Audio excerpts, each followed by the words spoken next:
Today I'm going to show you this guitar with the new Arcana Machete for the 7th string. What? It's fucking rad, bro. I just want to say a massive shout out to Ricky from Arcana for making the dummy pickup, which is from Rojo Panda Art. I'm fucking butchering that, bro. It's a Ryuko from Rojo Panda Art and the Arcana Machete for the bridge. So this pickup, it doesn't work. It's just a dummy pickup, but I think it's badass. So there's gonna be a lot of pros and cons of this Machete pickup, and I'm more than happy to talk about it. I want to talk more about this guitar first, where I put a lot of fucking dents on it.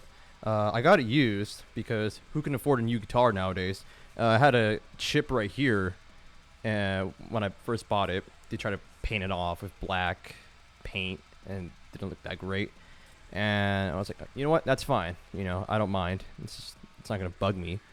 And then next thing you know, I was gonna head over to band practice, and next thing you know, I was carrying the case. And don't fucking trust those cases, because those case straps could break off, and I was carrying it like a backpack, and next thing you know, I dropped it right there. Yeah, I dropped it there, and then it was fucking nasty. So it was like, shit.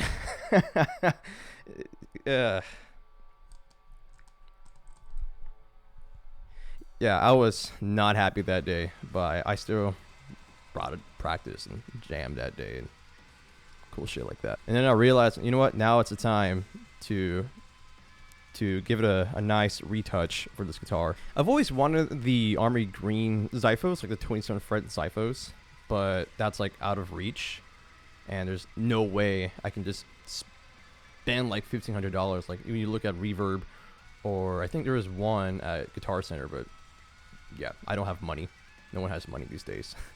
So I decided just to, like, you know what? I'm just going to go to Home Depot, buy some paint, some army green paint, and I was glad I got this color.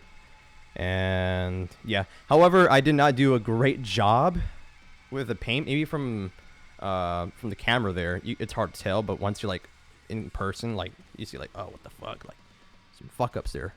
That's not right. But it's not for anyone. It's for me. So who gives a shit? So let me just give you a closer up on this fucking thing. That shit. I'm gonna give you a closer up and show you everything, all the little mistakes I made, because I'm impatient, and that's not a good thing, because people usually say that, oh, you're usually a patient, calm guy. No, I want results like right away. So I decided to cover up some holes here on this guitar because I don't use a tone knob, and I was kind of focusing on making it more of like a rhythm guitar than a leads guitar. If I want to do leads, I'm going to use another guitar that I already have set up already. And I'll probably show you that one. So this is the one that I'm going to be using for leads and other stuff.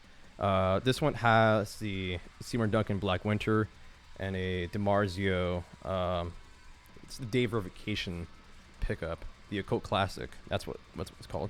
And this one, I did do some more modding, like a push pull knob. That's right. Cool shit. Sometimes the stock hardware in it is just very meh, and it's like I have to put in my own hardware for it to be a lot better. It's like these guitars already go for like what, 1,600 fucking bucks, and they don't come with stainless steel frets. It's not like all blacked out in a way, and they don't come with locking tuners. Like, come on, every guitar over like $1,000 should have locking tuners, because to not have locking tuners on a high-end guitar is just ridiculous to me, because I need locking tuners. I don't want to go through the process of fucking buying more locking tuners and having to restring it over and over and over again, and then yeah, I'm not gonna go through that again. Ugh. I'm not going through that again.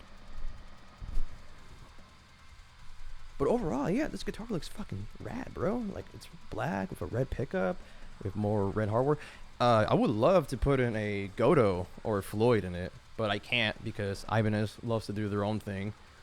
But yeah. Oh yeah, this one also has a chip there.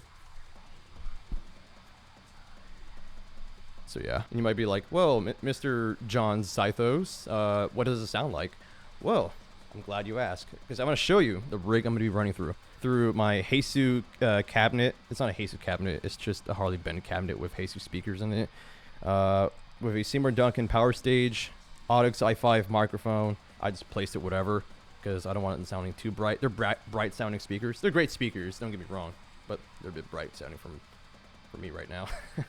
And the preamp I'm using right now is the 51 Filthy from Aris Effects. Badass preamp.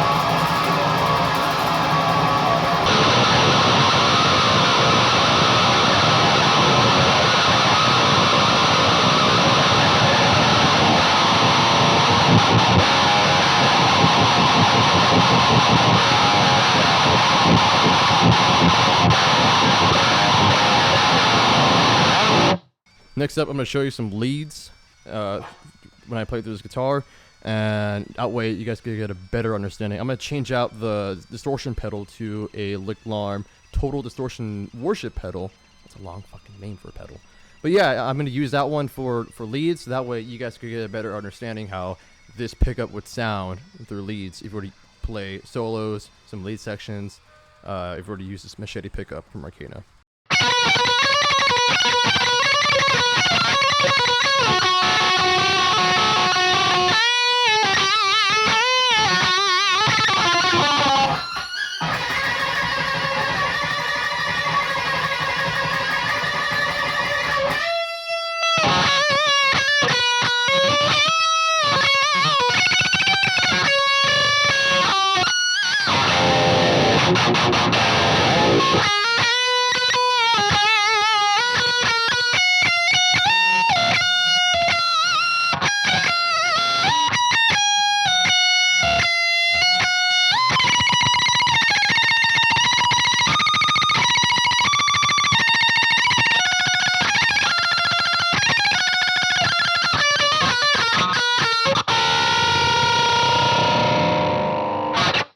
So the Machete pickup has awful note separation when you're going to be doing like those chords, dissonant chords or regular chords in general, because you want to hear all those note separations. It's going to do pretty bad.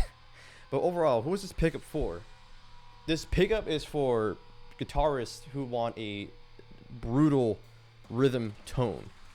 If you want filth, this is the pickup for you.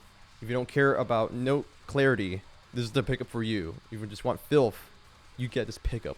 No mercy! Overall, it's a great pickup. Thank you, Ricky, from Arcana.